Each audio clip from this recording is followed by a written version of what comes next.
Salamlayıram hər birinizi yeni mövzu izahatımızdan. Bugün sizinlə biz 11-12-ci yüzillik Azərbaycan mədəniyyətindən danışacağıq. Başlayaq. 11-12-ci yüzillik nə dövrü adlanır Azərbaycan mədəniyyətində?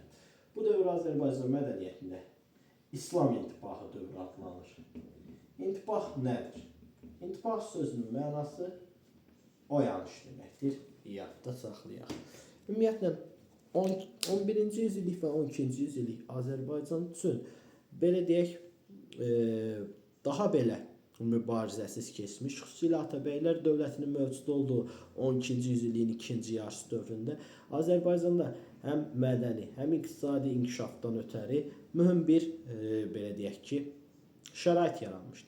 Və bu dövr ümumiyyətlə şərqdə İslam intibahı, İslam mədəniyyətinin oyanış dövrü olaraq tarixə keçir və bu dövrün ən mühüm xüsusiyyətlərindən biri türk dilinin bütün Azərbaycan ərazisində, bütün Azərbaycan əhalisi tərəfindən istifadə olunmasıdır.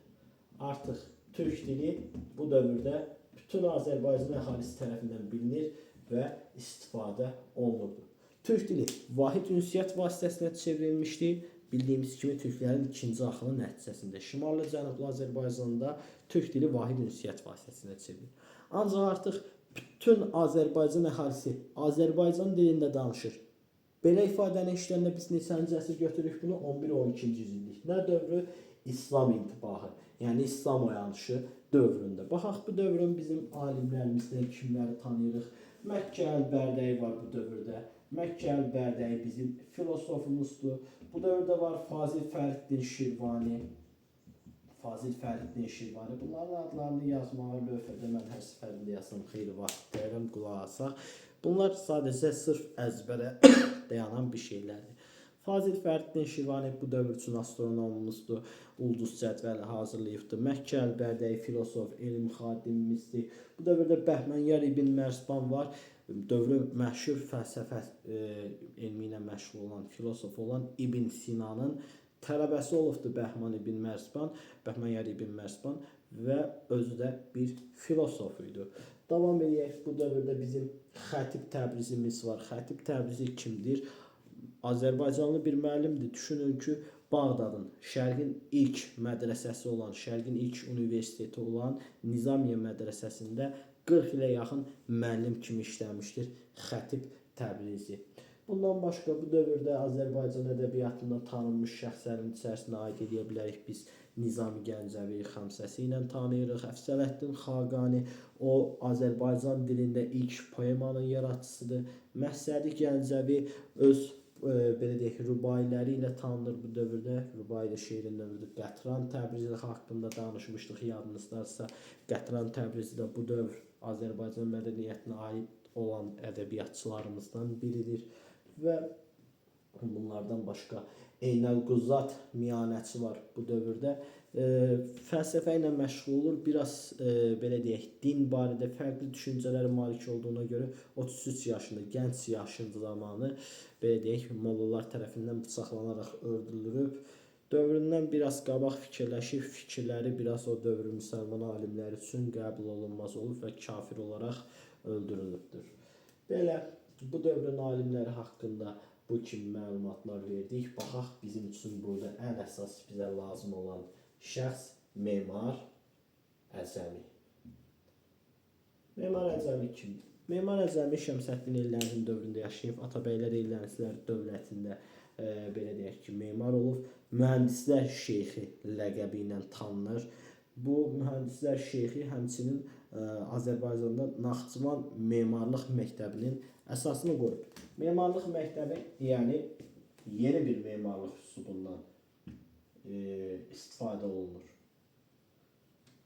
Memarlıq məktəbi Naxçıvan memarlıq üslubunu yaradıb. Naxçıvan şəhərinə belə deyək, xas olan belə deyək, tikinti işlərindən, tikinti dekorasiyalarından istifadə edib və həmçinin mühəndislər şeyxi ləqəbi ilə tanınır.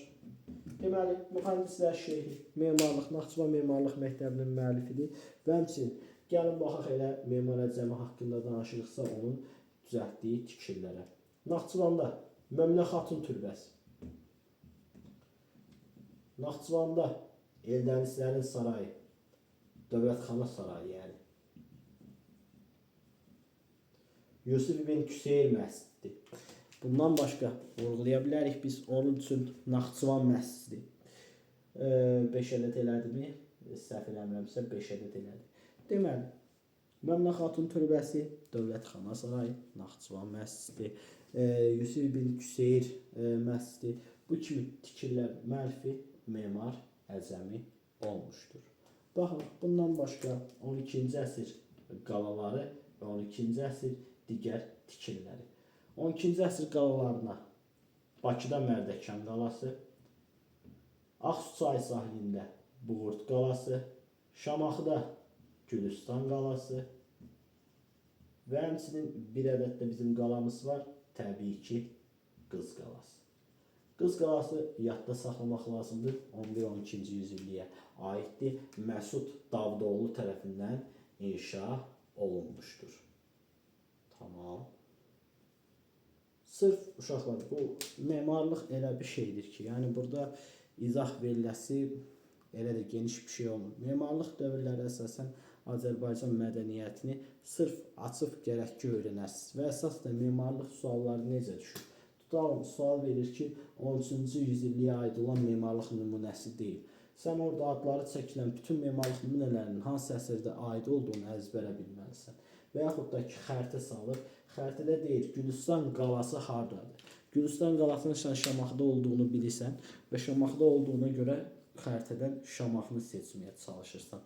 Və buna görə məcbursuz ki, mədəniyyətdə olan bütün qalaları, bütün məscidləri, tikililəri öyrənəsiniz.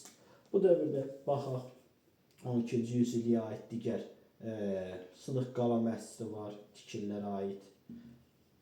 Əlincə çay xanəgahı var, Culfada yerləşir. Əlincə çay xanəgahı.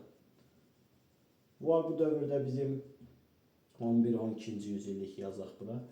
Var bu dövrdə bizim Ərdəbil şəhərində məscidimiz. Var bizim bu dövrdə Marağada Göy günbəzimiz. Var bizim bu dövrdə Urmiyada 3 günbəz. Culfada Sərdabələr. Və bu üçü yoldaşlar yadda saxlayaq. Naxçıvan memarlıq üslubunda tikilmiş bizim memarlıq nümunələrimizdir.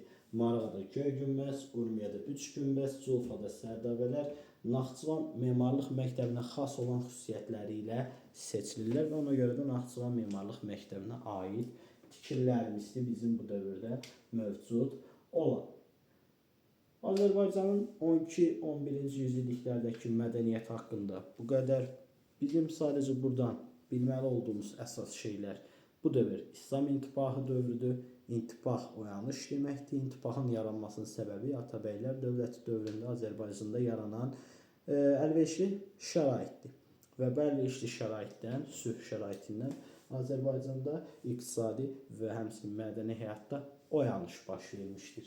Və bu dövrün alimləri kimdir bilməlisiniz, ədəbiyyatçıları kimdir bilməlisiniz, nə işlə məşğul olublar və həmçinin bu dövrün qalaları, memarlıq abidələri və həmçinin ən əsası da memar Əcəmi Məsud Davudoğlu. Məsud Davudoğlu bildik Qız qalasının memarı, memar Əcəmi isə mühəndislər şeyxi və Eldənizlər sarayında mühüm mövqeyə malik olan bir memarımızdır. Belə, bugünkü bu mövzumuzda bu qədər. Ümid edirəm ki, yardımcı ola bildim müəyyən qədər hər birinizə. Gələn mövzu izahatlarımızda görüşənə qədər sağ olun, salamat qalın.